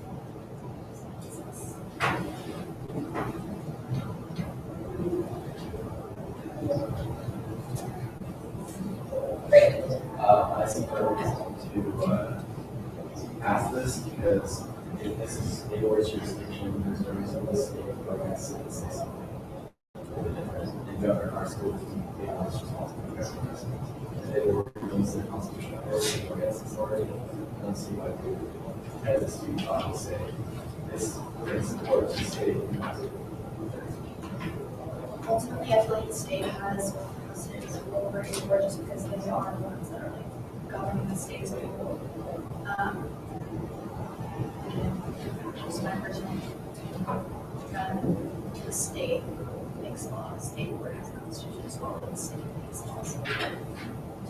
But the board provides policy guidance for the state and things like this. And if they were so strongly against use of guns on campus, then I would all of them because they govern our schools. And we I guess we should be listening to people who govern the universities as opposed to governing their state. I feel like we need to listen to our students with this, not a board, not the state, and the state has this bill, but we need to listen to what our students want, even if a board opposes it, if the students are in support.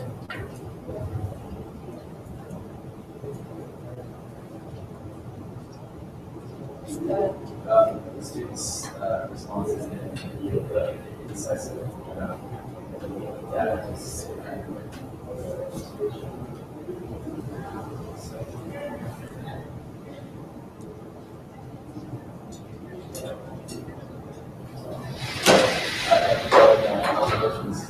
very vibrant on campus. Students, I personally feel like a lot for the students to fire on us.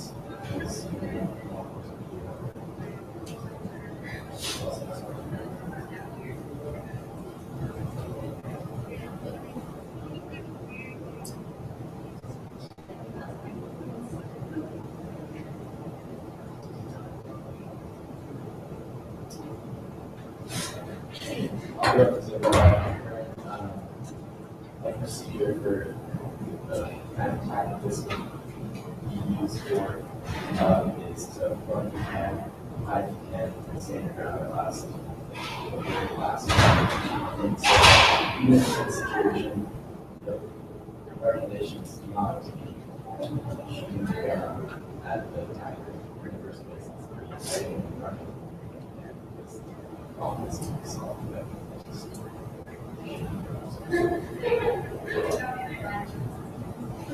So, just to give you context, eventually before we make any movement on either of these bills, we have some small amendments to make.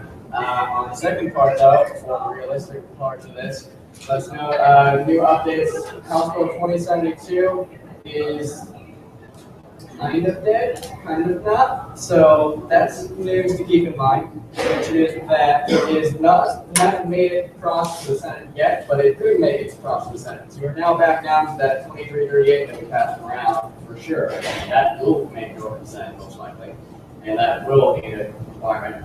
And besides that, like any good lawyer, we have arguments with both sides, so whatever you do, we have plans for that. And then the last thing I gotta mention is that, thank you, the senators who are speaking. This is happening primarily because no one is speaking. So we kind of need to talk this out, as uncomfortable as it is, because though everyone on all sides is saying that this is what's best for the students, and the students secretly like this, no matter what anybody's told to say, good or bad. And then with that, they've told us our student opinion doesn't matter. That's pretty much our main weapon here. It's pretty much what we do for a living in this case. So please actually discuss this in general besides just people. For me, whether or not I believe in whether religion or not, that's another story, but I think on campus, whether the purpose of this is for in the case of an emergency of something horrible for it to happen on campus. And I believe that whether you're trained to use a firearm or not, in a case of a high stress situation, if you are not trained to act in a high stress situation, you do not really know how you're going to react, whether it is fight or flight. So either you're going to stand your ground or you're going to run. People don't know if they're going to pass out. Like, things happen. And like, in all the crazy hectic things that are going to be going on in the case of an event like this, from my personal experience in my own community that I've experienced, that we have law enforcement for that reason. We have protection. We have things that on our campus for measures to protect our students. I feel like having more firearms on campus with the, like, whether they're trained or not, like, that's just an uncertainty that we can't really protect our students. Also, it does say, whereas USGD is tasked with making policies, students remain safe all the time. Personally, through surveys and everyone I talk to, nobody I talk to is felt safe about having their classmates have guns on them. In the case of attack, this is how unfair they feel currently in the situation of this only class. No one's ever felt unsafe in class, and they said they feel more unsafe in class with students than they This is my personal view, and I'm well aware that this bill is for the safety of students, but your general access for safety, so like police, pepper spray, taser, those are not the same level, in my opinion, as a gun. A gun is maybe not designed to kill, it was designed to kill. Yeah. It is another level of self-defense where even if there is a perceived danger, although it's concealed carry, you have to go through a lot, it is designed to kill a person, not to incapacitate, not to help you escape. For self-defense, yes, but it was designed to kill people, not hurt. So I think that it is another level as opposed to other common self-defense. Okay. So I think another part of that is added probable of that learning environment is that when you walk to a library and you sit down with somebody and like you look down and there's a gun and a holster, like that would make me very uncomfortable sitting next to that person. I mean, that's my personal opinion again, but just seeing that on campus and knowing that multiple people, that it's normal and it's allowed, is one thing to think about, and then also the use of guns. This is allowing guns on campus, but there isn't really like brought about the use.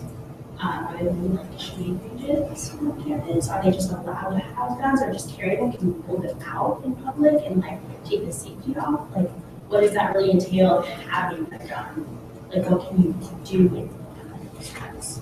If there are going to be rules like constraining like when can you have it out? So it's a concealed carry license. People that have concealed carry license are trained to use a gun. It's a really intense process. They're trained to use a gun. Like Marianne said, how people respond in situations like these, you're not going to know until the event happens. So you can't just assume either way that they're gonna know how to use it or that they're not going to know how to use it, but they are well trained and it is a concealed carry, so you would see that the person next to you is carrying a gun. I would say due to me talking to my students and due to me attending the public safety committee meeting, to place where ACT did say that suicide is on the rise currently, so behavioral health comes into play with this passing. And we do need to think about our students as well. This can also cause anxiety. This can cause stress. Are we prepared for that at a university? We do have, counseling services and many support systems that will provide that for our students, but this is a really big thing to look at. That's my perspective. So personally, I have to abstain from this because of the side of the story on it. But it does make me uncomfortable that we are personally, well, it doesn't make me uncomfortable that we're putting our personal opinions into this, but because our evidence was, like our feedback from our students was inconclusive, it makes me uncomfortable to make a decision on one side or the other because our students are telling us differently, that we can't make a decision that's one side or the other because they didn't choose one side or the other. So. There is a 60-40 actually, but just Brayden's next. I just want to note that that's kind of clarify what you're by saying that part of our job is making informed decisions when this kind of thing happens. Like, not everything's going to be clear, but our students will listen to this. So, like, part of it is just thinking about like the safety of our students, social, that's So I know one of the concerns that one student brought up to me, because someone brought up the training, like in order to go through that, like towards the movie, you have to go through that training, but like that's a certain mindset that you're in for that training. But like, let's say something triggers you to like not be in that same state, whether it be in the cause of like active shooter or something else, they would just not feel safe. Someone would just have to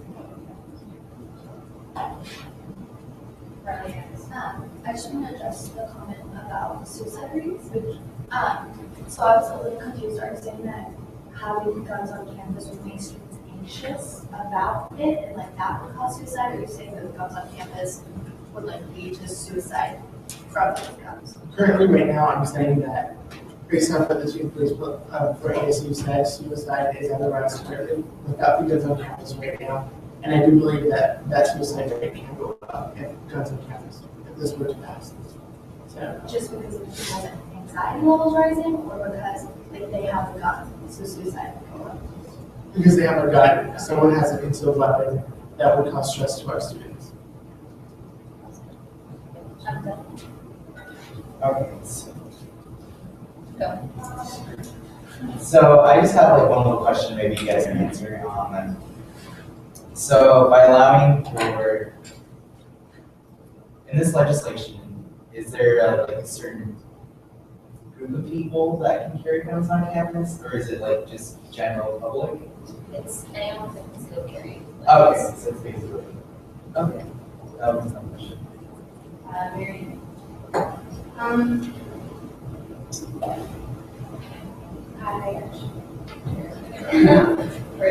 Another one of my longest concerns with this bill is the fair resolution is that it could desensitize students to seeing guns, even though it's a concealed gun, like maybe based on noticing someone's gun, or they're desensitized to the idea that it's like, oh, well, people carry guns on campus or anything, where they're not as hesitant in the situation, be like, there's a gun, that's a concern to me, I should be aware of the situation.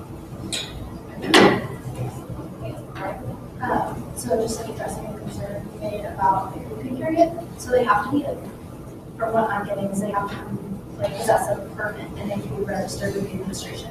So the administration knows who's going to have a gun on campus. When there is an attacker, they're not going to know if that attacker is going to like have a gun.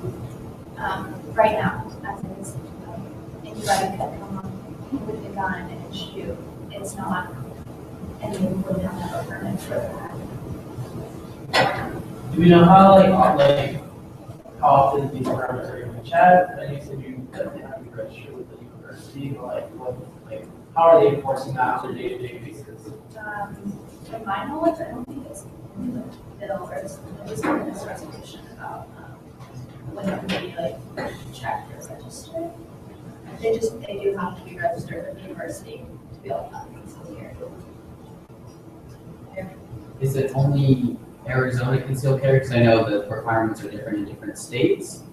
So is the school going to make sure that it's like Arizona qualified? Yes. Yes.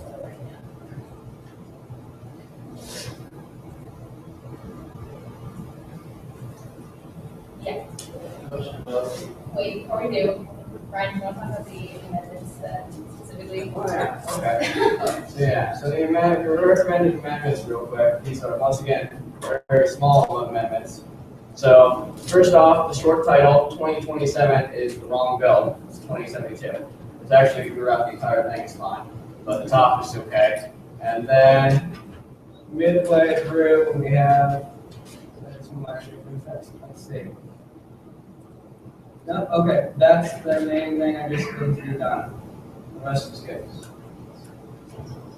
Yeah. That's it. I just was thinking about what Jane said earlier about how it's kind of inconclusive evidence and who we talk to. And we do have a poll, but it isn't conclusive, so. I do also want to say, because it's not exactly inconclusive if it's 60-40, but I do not feel like that's a substantiated increase. I don't know. Like, as a reminder, whether or not we have a majority votes, like legislators are looking for our opinion. So whether or not it's like, as I know as uncomfortable as it is, and like as hard as it is to make this decision as for an entirety of this, like that this is what we're representatives for. This is the kind of thing that we sign up for.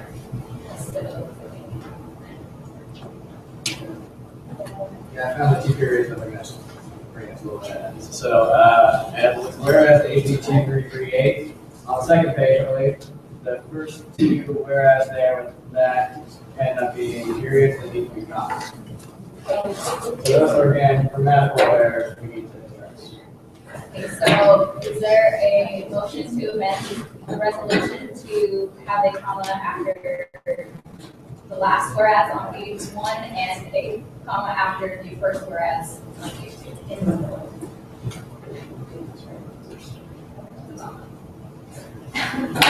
Does anyone make a motion?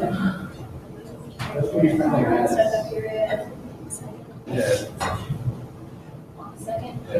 the second page, on the second page. First one is the second. Second one. They're both periods. They're both periods. Oh, here's, you guys are on a different page. Mine's on the last page, the one and then. We're talking about. It's the same comments. Okay, so all in favor, was there a second? Okay, all in favor of making those periods commas, say aye. Aye. Any opposed? Any abstentions? All right. Comments.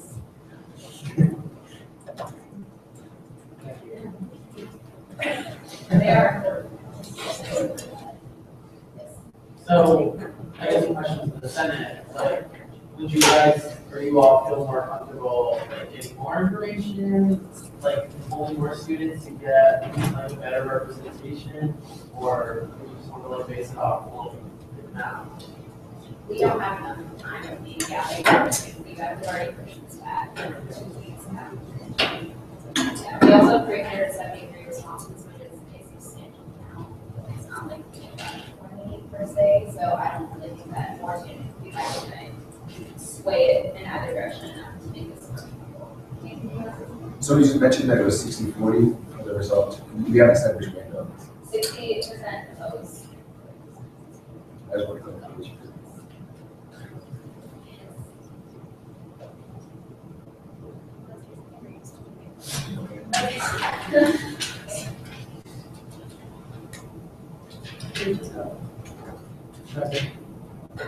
All All those in favor of passing Senate Resolution 27 with support, House Bill 2072 and House Bill 338, say aye.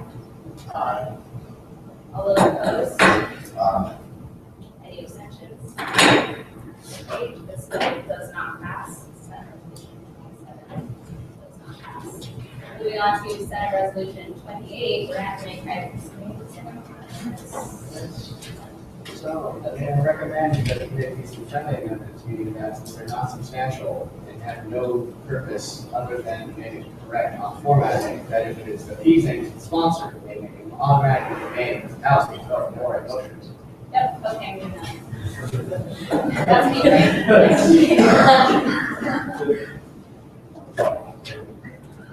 All right, so, given that, unless anyone has any further. All those in favor of passing Senate Resolution to oppose House Bill 2072 and House Bill 2338, say aye. Aye. Any opposed? Any abstentions?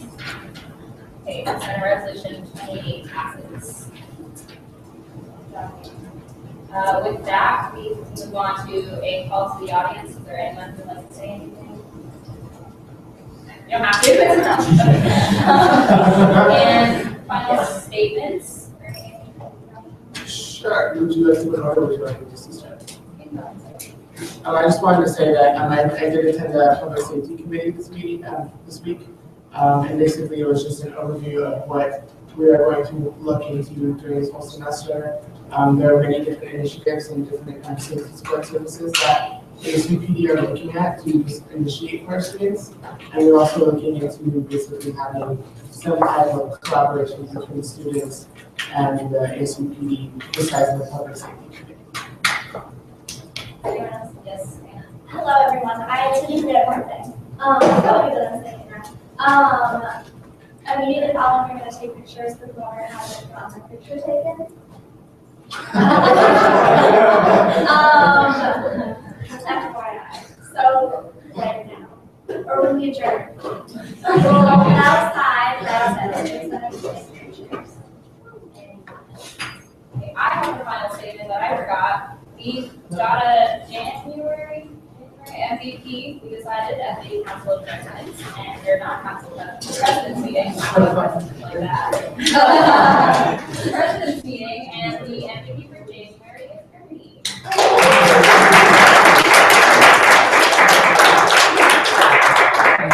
are no more final statements. Is there a motion to adjourn the meeting? All those in favor of adjourning the meeting, say aye. Okay.